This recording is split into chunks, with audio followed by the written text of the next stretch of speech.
Allô tout le monde, on va voir la deuxième capsule pour la section 2.5. Ça fait qu'ici, on a un exemple de graphique où est-ce qu'on va trouver les différentes parties qu'on a discutées dans la première capsule. Ça fait qu'ici, on voit qu'on a un graphique qui ressemble un petit peu au petit graphique que j'avais fait tout à l'heure. Puis on veut trouver le domaine, l'image, les extrémums. Quand on parle d'extrémum, on parle des maximums ou des minimums.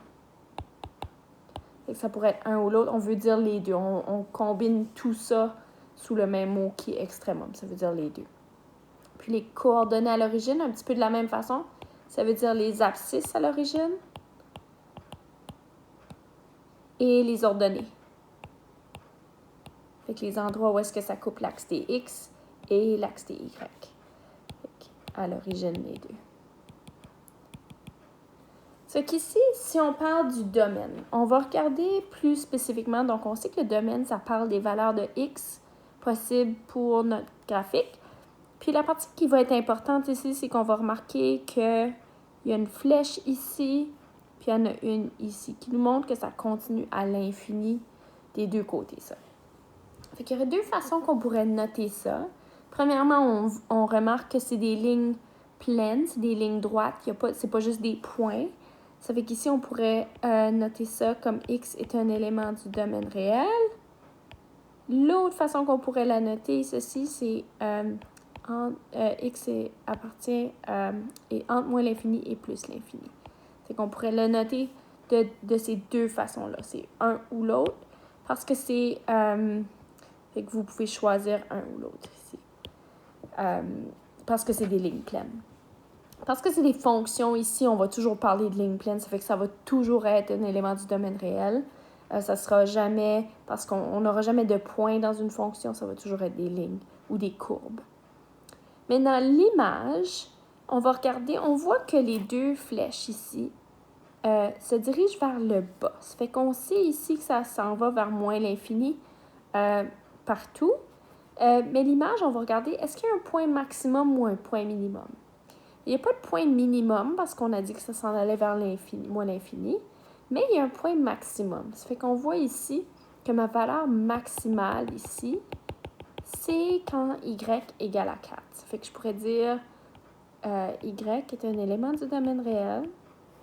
Puis on peut ajouter ici l'information importante que y est plus petit ou égal à 4. Si on notait ça dans l'autre forme, on pourrait écrire ça comme c'est entre moins l'infini, qui est la plus petite valeur, et 4. Mais là, parce que la valeur est inclue, le crochet va être entré vers l'intérieur, comme ça. Ça fait que ça serait notre domaine et notre image. Maintenant, on demande c'est quoi les zéros de la fonction. Donc, quand on parle de zéro, on va parler vraiment de la fonction, de la notation de fonction. Les abscisses à l'origine, c'est vraiment quand on parle du graphique, les endroits où est-ce que ça coupe l'axe des X. Les valeurs de X quand Y égale à 0.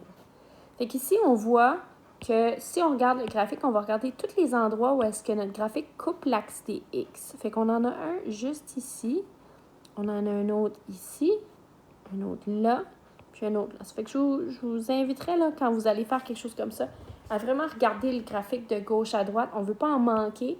Ça fait que vous voulez toutes les noter. S'il y en a 4, on veut absolument toutes les noter. Fait qu'ici, on pourrait dire, on en a 4. On sait que c'est quand x égale à moins 5. On en a une autre à x égale à 1, à x égale à 4, puis à x égale à 5. Ça serait nos 4 abscisses à l'origine. L'ordonnée à l'origine, celle-là, il y en a juste une. Il y a juste un endroit, puis généralement pour les fonctions, c'est ça qu'on va remarquer. Ici, il y a juste un endroit ici où est-ce que notre graphique coupe l'axe des Y. Puis c'est à Y égale à 2. Ça fait que ce serait ça notre ordonnée à l'origine.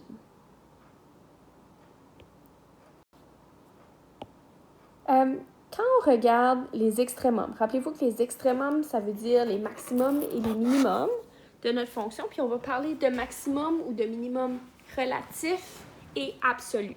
C'est que les relatifs, je vous rappelle, selon la première capsule, quand vous l'avez regardé, les maximums et minimums relatifs, c'est ceux-là qui sont juste des maximums et des minimums dans une certaine section du graphique. Les maximums puis les minimums absolus, ceux-là, c'est ceux qui sont les maximums et minimums pour tout le graphique. C'est que la première chose qu'on peut remarquer ici, c'est que notre graphique continue, parce que notre graphique continue vers l'infini, vers moins l'infini dans les deux directions ici. Ça voudrait dire ça ici qu'on n'aura pas de minimum absolu. Ça fait qu'ici, on peut directement aller dire on n'a aucun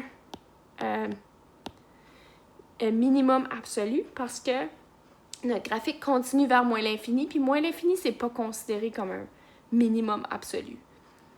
On va avoir un minimum relatif. Puis ce minimum relatif-là, c'est un point où est-ce que le graphique descend puis il remonte. C'est un point le plus bas pour une certaine section. Fait que si on regarde ici, qu'est-ce qui serait le point le plus bas pour une certaine section? On en a juste un. Puis ça serait ici, là. Ça serait le point qui se trouve à y égale à moins 3. Ça serait notre minimum relatif. On pourrait juste dire que c'est un minimum relatif à moins 3 aussi. Maintenant, on a deux maximums possibles. On a celui qu'on avait noté tout à l'heure à 4. Puis on en a un autre ici qui se trouve à 1. Fait que celui qui va être notre maximum absolu et un petit peu plus facile à voir, c'est celui qui est le plus haut. C'est le point absolument le plus haut de mon graphique. Fait que ici, je peux dire à y égale à 4, j'ai un maximum absolu. Maintenant, l'autre, n'importe quel maximum qui est plus bas que ce maximum absolu-là, c'est un maximum relatif. Juste pour une certaine section de mon graphique, c'est ça le point le plus haut. Fait qu'ici, on pourrait dire à y égale à 1, on a un maximum relatif. Juste un petit indice ici, là. Un maximum relatif ne devrait jamais avoir une valeur plus grande qu'un maximum absolu. Puis un minimum relatif ne devrait jamais avoir une valeur plus petite qu'un minimum absolu. Ça fait qu'ici, si on regarde, on a, cette fois-ci, dans l'autre exemple, on a une équation y égale à 2x plus 8, puis on veut trouver la valeur initiale et le 0. Rappelez-vous, valeur initiale, c'est mon ordonnée à l'origine. C'est ma valeur de y quand x égale à 0. Et puis mon 0, c'est l'abscisse à l'origine, c'est ma valeur de x quand y égale à 0. C'est qu'on peut le trouver, on pourrait tracer le graphique de ceci puis trouver qu'est-ce qui est les valeurs. On peut aussi isoler dans l'équation pour trouver qu'est-ce que c'est. Fait que ma valeur initiale, si je commence par trouver ma valeur initiale, je cherche la valeur de y quand x égale à 0. C'est quand même assez facile à trouver. C'est ma valeur de b dans une équation linéaire comme ça. Mais si on voulait le trouver algébriquement, on pourrait dire remplacer x par 0 dans l'équation. Fait qu'on pourrait dire y égale à 2 fois 0 plus 8. Alors 2 fois 0, ça donne 0. Ce terme-là s'en va. Il reste y égale à 8. Tandis que le 0, mon abscisse à l'origine, on peut le trouver graphiquement. Si on traçait le graphique, on pourrait le trouver graphiquement. On peut aussi le trouver algébriquement. Cette fois-ci, on pourrait dire y égale à 2x plus 8. Puis je sais que c'est ma valeur de x quand y égale à 0. Ça fait que je peux remplacer y par 0 dans mon équation ici. Puis là, faites juste attention, quand on veut isoler une variable, il faut toujours faire la priorité des opérations, mais comme à l'envers. Fait qu'on va se débarrasser des additions et des soustractions en premier. Fait qu'ici, on veut isoler le terme qui contient le x. Fait qu'on va faire moins 8 de chaque côté. Fait que là, ici, mon plus 8, moins 8 s'annulerait. Ce qui me reste, c'est moins 8 égale à 2x. Ça fait que là, ici, je vais diviser par 2, diviser par 2. Ici, les deux s'annulent. Ça fait qu'il me reste que x égale à moins 4. Alors, mon 0, mon abscisse à l'origine, serait x égale à moins 4. Fait que si on traçait un graphique avec ces deux points-là, on aurait un graphique qui ressemble à ceci, y, x. On aurait à y égale à 8, on aurait une ordonnée à l'origine. Puis à x égale à moins 4, on aurait un point, puis on aurait un graphique qui passe par ces deux points-là, comme ça. On demande, est-ce qu'il y a un maximum ou un minimum? Puis dans ce cas ici, je vais vous demander de regarder la droite. Quand on a une droite comme ça, surtout une droite, une équation linéaire comme ceci, on sait qu'une équation linéaire comme ça, elle n'est pas définie sur un certain domaine ou une certaine image. Ça continue à l'infini dans les deux directions. Fait que si on a quelque chose de linéaire comme ça sous cette forme-là, y égale à mx plus b, la courbe ou la droite monte pas, elle redescend pas à un moment donné. Fait qu'il n'y a aucun maximum ou minimum.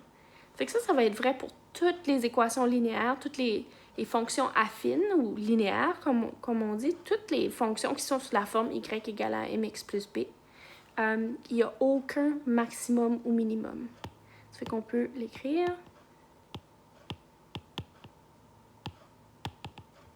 Puis ça, c'est parce que ça continue vers l'infini, alors il n'y a pas de point en particulier qui est un maximum ou un minimum.